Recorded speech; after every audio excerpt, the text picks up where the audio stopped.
Now joining us now to tell us whether it's just a bump in the road for City or something more serious is former Blues boss Stuart Pearce. Pearce, a very good morning. How are you, mate? Morning, gentlemen. Very well, thank you. All good here. Good morning, Stuart. Great, Stuart. Thanks for coming on, Ed. mate. Obviously, a couple of defeats for City, Wolves and Arsenal. Understandably, people asking questions, Stuart. However, how many times have we seen it? And there's one team capable of just stringing a few results together where it's 10, 12, 14 games. You'd have to say it'd be Manchester City, wouldn't you? No. Ooh. In all honesty, at the start of the season, I predicted that Newcastle would win the league. Okay, so yeah. I'm not going to back away from that now. I'm still sticking by that. Yep. I'm sticking by it because I'm stubborn like that. But I still don't think that City will win the league. I think losing De Bruyne for the length of time at the start of the season was one of the main reasons I didn't fancy them to win it this year. Make no mistake, whoever finishes above them will win the league. Yeah. They're going to be in the top two. But I just think this year, having achieved what they did last year, they're just going to drop away a little bit. Yeah, good shout. And is that down to Pearce? I said, and I was even questioning myself at the start of the season, I definitely think they're weaker losing Gundogan, who I thought was terrific, particularly towards the end of last season. Mahrez is one I certainly think they'd miss.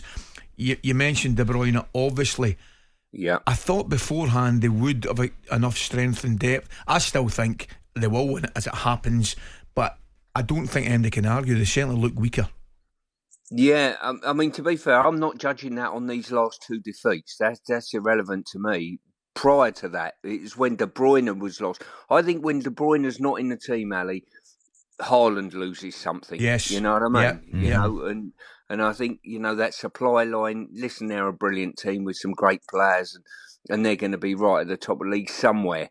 But I just think that maybe in Arsenal or in Liverpool, they've got tougher challenges there potentially, and hopefully I'm hoping Newcastle get on a run. So if Newcastle can get on a run, PSC, and really start to get themselves going again, we've got 6 genuine teams you feel that could really have a bit of a say in what's what's happening at the top of the league, which is going to make for a fantastic watch, and the way this Premier League season is going to unfold because of that power is going to be unbelievable.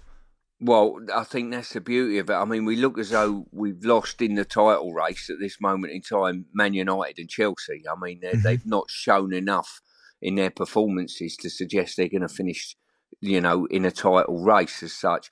I still think Tottenham, if I'm being honest with you, Tottenham, if they lose Son or they lose Maddison, I think it'll affect them. I think the fixtures and the way the fixtures are panned out has helped them a little bit up to this moment in time, but they've done well, Pearce, you tell me, I said, I reckon for other teams, whether it was Arsenal or Liverpool, and you've gone for Newcastle, for them to have an opportunity to win the league, I think the league had to tighten, and I think the certainly teams other than, for example, Arsenal or Liverpool had to take points off Manchester City.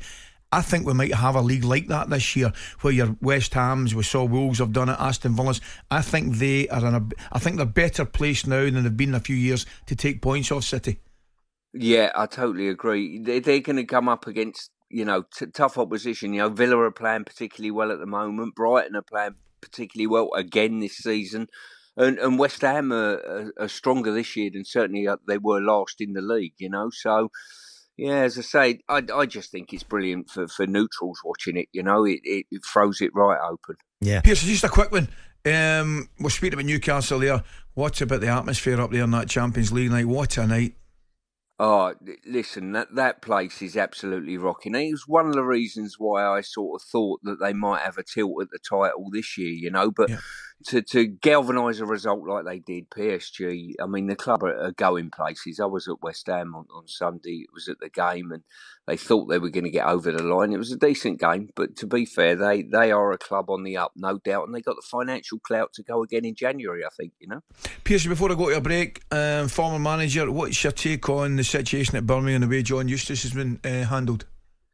Well, I always sort of disappointed with any managers that are potentially being moved or whatever, and it disappoints me greatly, to be fair, the way managers are dealt with in the modern game. It saddens me, to be honest with you, but listen, it's the nature of our profession at the moment.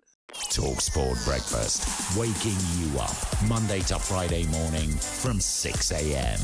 on AM, on DAB, via the talkSPORT app and on your smart speaker. talkSPORT.